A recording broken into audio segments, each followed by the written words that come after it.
एहसन सिंह साहब, भाई आप पर आरोप लग रहा है, दो तरह के आरोप है। एक आरोप लग रहा है कि आपने राहुल गांधी की छवि खराब करने के लिए हजारों करोड़ खर्च किए। दूसरा आरोप लग रहा है कि नहीं, आप राहुल गांधी को नेता बनाए रखने के लिए खर्च कर रहे हो। मसला क्या है आपकी राहुल गांधी से, क्या चल रही है सेटिंग गेटिंग? अमिताभ जी, हम दूसरे तरह से चलते हैं। हम ये नहीं देखते हैं कि गिलास खाली कितनी है, हम ये देखते हैं कि गिलास भरी कितनी है।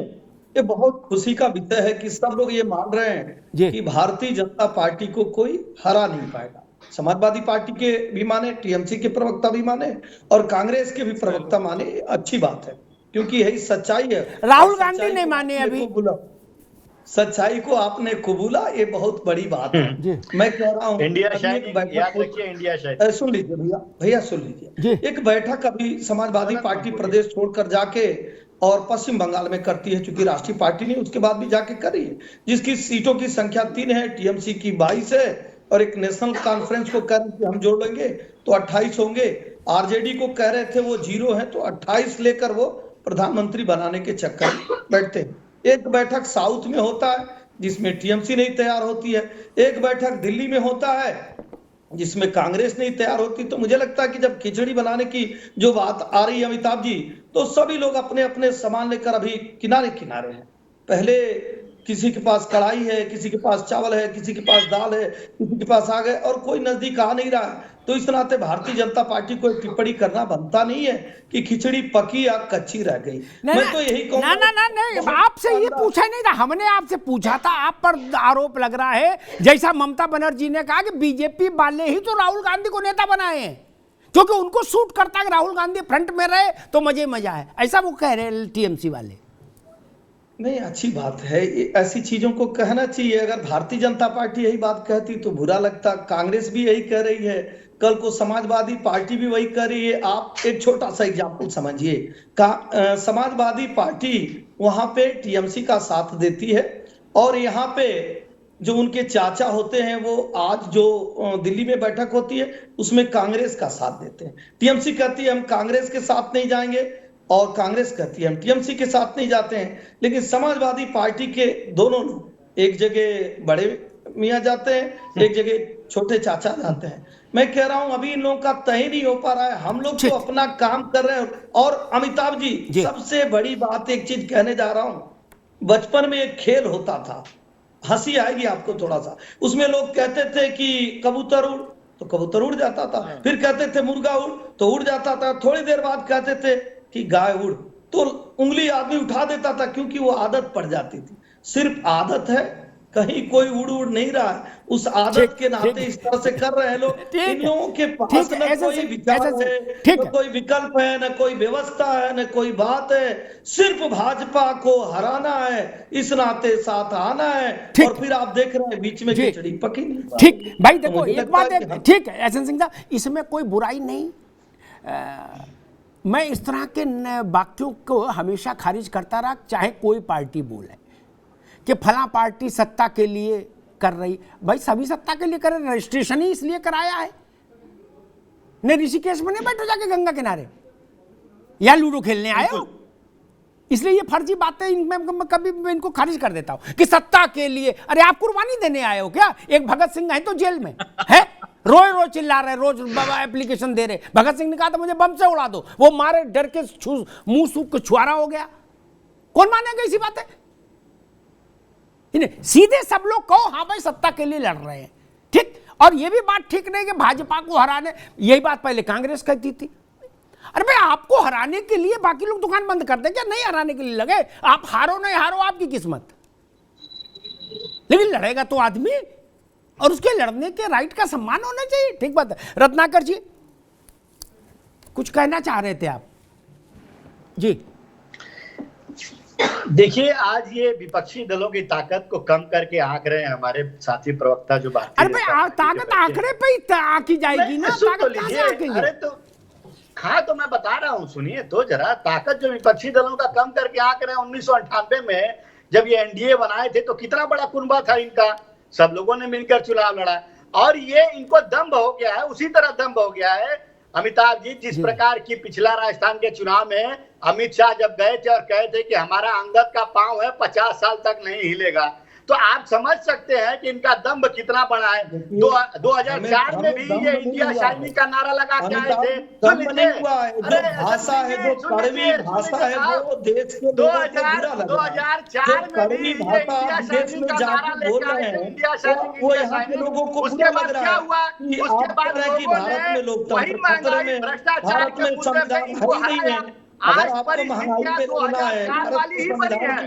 आज जो है नीतीश कुमार की बात आप याद करिए, जो भी क्षेत्रीय पार्टी, लेकिन आप उन्होंने क्या कहा? कांग्रेस पार्टी अगर चाहेगी तो सब लोग कहेंगे कि वो वही राहुल जी है जो बीजेपी की मदद कर रहे हैं। समाजवादी पार्टी या अन्य क्या कहना है, कहाँ क्षेत्रीय पार्टियों की इसी का नाम तो कांग्रेस गठबंधन से कोई इनकार नहीं किया है। 2024 अभी बाद में है। ठीक है, रुक जाइए साहब, दोनों लोग रुकिए, आगे बात, आगे ऐसन सिंह रत्नाकर सिंह, दोनों की आवाज रोक दीजिए अभी।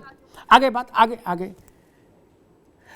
24 तक सब लोग ये कहिए 24 अभी बाकी है, और जैसे 24 खत्म हो फिर शुरू करिएगा 29 अभी बाकी है। क्या हमने बहुत देखा ये, ठीक, हम अंधे हैं, हमको लोगों ने देश समझ आता, आप ही लोगों को ज्यादा समझ में आता। रत्नाकर जी ना, अब अलाउ नहीं करेंगे ना, जब आपसे बुलाए तब, ये ऐसा नहीं चल सकती मेरी बहस में ना, माफ करिए। नहीं, एक बात उन्होंने कहा कि हम आंकड़े पे बोलेंगे, आंकड़े पर रत्नाकर जी नहीं बोले, वो अपने धारणाओं पर बोले। एक बात उन्होंने कही कि 4000 किलोमीटर की एकता यात्रा, भारत जोड़ो यात्रा हुई, उससे क्रांति पैदा हुई और क्रांति से ऊर्जा पैदा हुई।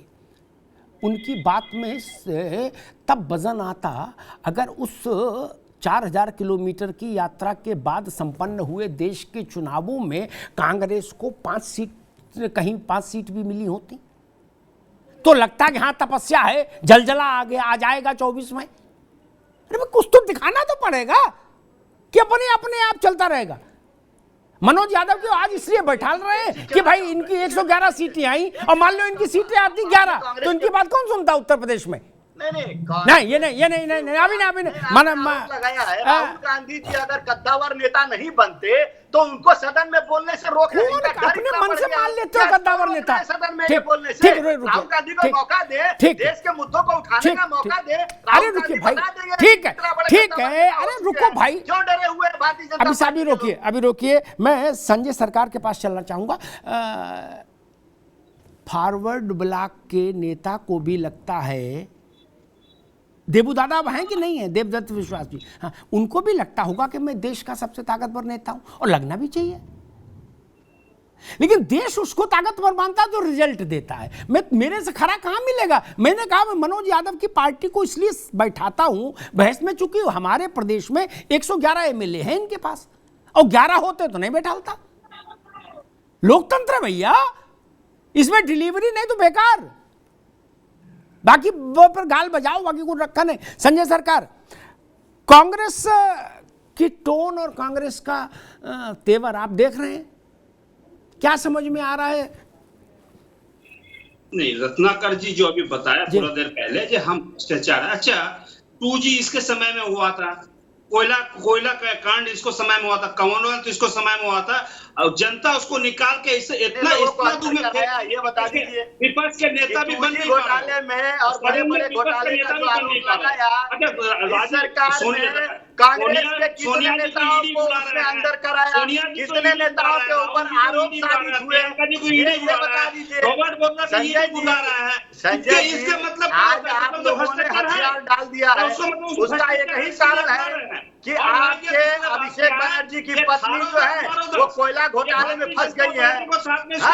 आपके जो पार्थ चटर्जी 52 करोड़ कैश बरामद होता है, 103 करोड़ की प्रॉपर्टी बरामद होती है। इतना बड़ा भ्रष्टाचार करने में लिप्त पाए गए बड़े नेता वो तो आप लोगों ने हथियार मोदी जी के सामने डाल दिया है।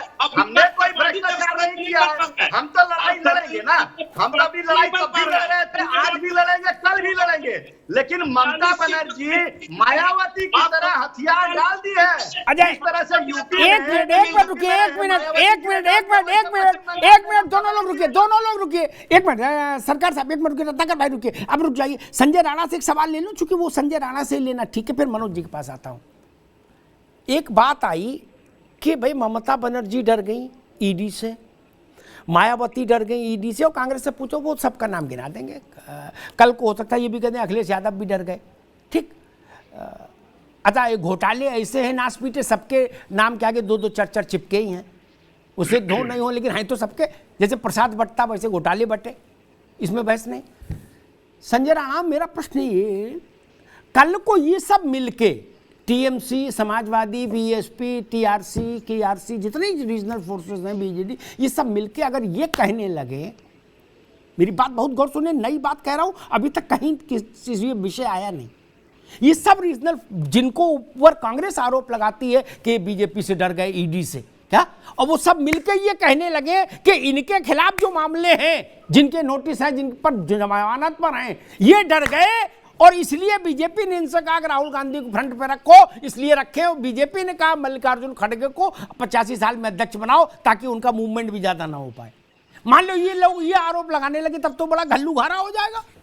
ये कहने लगे सब मिलके कि बीजेपी से डर गए, बीजेपी ने इनको कहा, राहुल गांधी की चिट्ठी भेजी कि वे राहुल गांधी को यात्रा कराओ, नेता बनाओ, हमको लाभ मिलेगा, तो बोले नेता बना दिया। तब तो फिर क्या करेंगे भाई, जब ये कह सकते हैं कि ममता ईडी से डर गई, अखिलेश डर गए, बीजू जनता दल डर गया, सब डर गए कांग्रेस के अलावा, तो ये सब मिलके कह देंगे, तब क्या होगा? संजय राणा जल्दी से टिप्पणी करिए, फिर मनोज जी के पास चलो। देखिए, ऐसा है कि कुछ भी कभी भी हो सकता है। देखिए, राजनीतिक दल आरोप लगाते रहते हैं, लेकिन कांग्रेस को समझने की जरूरत है ना, अमिताभ जी को आत्ममंथन करने की जरूरत है। ममता बनर्जी आज अगर डर गई होती, पिछला इलेक्शन कैसे जीत रही होती, आपने देखा पैर में चोट लगी तब भी इलेक्शन लड़ रही थी।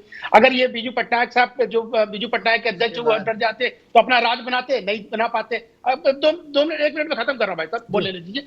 वाईएसआर रेड्डी अपना अगर डर रहे होते तो राज्य बना लेते, डीएमके होता तो राज्य चला लेते। देखिए, ऐसा कि आरोप लगा देना बहुत ईजी है, लेकिन कांग्रेस को यह समझ नहीं आ रहा है कि आरोपों से वो नहीं जीतेंगे, या उनके मत नहीं बढ़ेंगे, या उनके सीट नहीं बढ़ेगी। इनको देखिए, भी एक बहुत बड़े नेता है जयराम रमेश जी, उनके व्यक्तिवाद में क्या जानते हैं, 2024 में अभी टाइम है। अरे भाई, जिस आदमी की स्ट्रेटजी है, प्लानिंग अभी से नहीं बनी है, 2024 में कैसे ऐसे वट वृक्ष का मुकाबला कर सकता है? हाँ, जयराम ने, जी हाँ, ठीक, जयराम ने भी कहा कि 24 में अभी बहुत टाइम है, उसकी स्ट्रेटजी बाद में बनाएंगे। ठीक है, अभी रुकना होगा रत्नाकर बाबू, अभी रुकना होगा। मनोज यादव